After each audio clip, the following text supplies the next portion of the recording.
So how important is the comps to the appraisal? How important are the comps to the appraisal? Yeah, like, you know, you have a lot of new homes in comps, poor areas. for those of you who aren't familiar with that term, is short for comparable sales. And that's one of the approaches that we will talk about. But they're critical.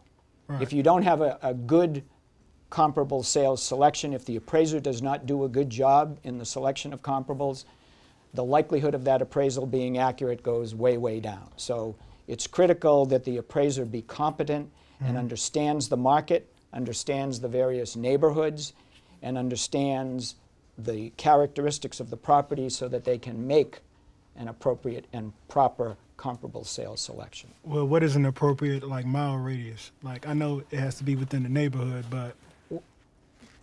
Again, my two favorite words in all of appraising are "it depends." Okay. So it's not a specific area, because there may be the exact same neighborhood 2 miles away, and in between, nothing is similar. But yes, if you can keep it in your neighborhood of sales, similar properties that sold recently within the neighborhood, that's obviously the best. Unfortunately, we don't always get that because we can't make up the sales. It's what happens in the marketplace. And keep in mind that it's going to vary by location. If you are in the city, you may have a fairly defined area, but in some of the rural areas, things are a lot more spread out. So it depends.